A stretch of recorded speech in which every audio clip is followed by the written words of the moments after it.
காப்பாற்றிடு, வணிகர்களை காப்பாற்றிடு. தமிழக அரசே, தமிழக அரசே, தமிழக அரசே, தமிழக அரசே, போதை ஆசாமியிடத்திலிருந்து வணிகர்களை காப்பாற்றிடு. தமிழக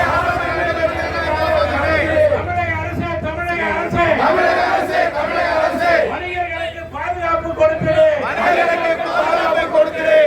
தமிழக அரசே, தமிழக அரசே, தமிழக அரசே, தமிழக அரசே, கூலிப்படை தலைவர்களையும் கூலிப்படையும் கைது செய். கூலிப்படையை கைது செய். கூலிப்படை தலைவர்களை கைது செய். தமிழக அரசே, தமிழக அரசே, தமிழக அரசே, தமிழக அரசே, தொழில் வரி உயர்வை கைவிடு. தொழில் வரி உயர்வை கைவிடு. ஆர்ப்பாட்டம் இது ஆர்ப்பாட்டம், ஆர்ப்பாட்டம் இது ஆர்ப்பாட்டம், பேரவையின் ஆர்ப்பாட்டம். பேரவையின் ஆர்ப்பாட்டம். சென்னை மாநகராட்சியினால் கடைகள் நள்ளிரவு நாங்கள் கடைகளை அழைத்து சென்ற பின்பு நள்ளிரவில் கடைகளை இடிக்கிறார்கள்.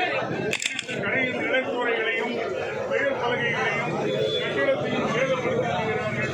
இதை கண்டித்து சென்னை மாநகராட்சியால் இப்போது இயக்கப்பட்டுள்ள தொழில் வரி உரிம கட்டணத்தை ரத்து செய்ய கோரியும் ஊரக உள்ளாட்சித்துறை மூலமாக 2023 கட்டிட உரிமையாளர் வரி கட்டினால்தான் வணிக உரிமம் பெற முடியும் என்ற சட்டத்தை ரத்து செய்ய கோரியும் மற்றும் நெடுஞ்சாலைத்துறையினர் எந்தவித அறிவிப்பும் கொடுக்காமல் புல்டோசர்களை கொண்டு கடைகளை இடிக்கிறார்கள்.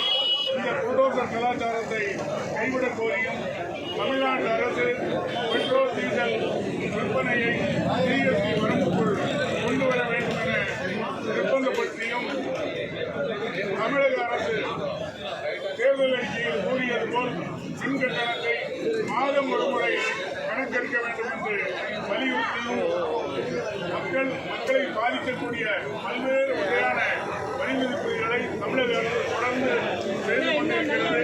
இவர்களை உடனடியாக கைது செய்ய வேண்டும் என்றும் இந்த மாநகராட்சி பகுதிகளில் நள்ளிரவில் கடைகளை இடிக்கும் செயலை நிறுத்தவிட்டால் எங்கள் வணிகர் சங்க பேரவையின் அடுத்த போராட்டம் சென்னை மாநகராட்சி ரிப்பன் கட்டிடத்தில் முற்றுகை போராட்டம் நடத்துவோம் என்பதை இந்த ஆர்ப்பாட்டத்தின் மூலம் தெரிவித்துக் கொள்கிறோம்.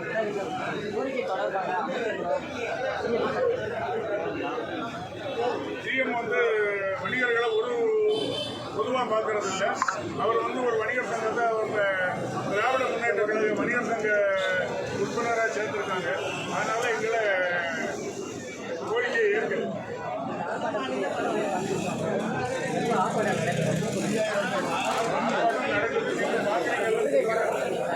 தமிழக அரசு நள்ளிரவில் மாநகராட்சியில் கடைகளை இடிப்பதை நிறுத்தினால் சரி, நிறுத்தவில்லை என்றால் எங்களுடைய ரிப்பன் மாளிகை முற்றுகை போராட்டம் கண்டிப்பாக நடைபெறும் தேதி அறிவிக்கும். தொடர்ந்து நைட்டில் இரவு நேரத்தில் இடித்தால் அரசின் நடவடிக்கை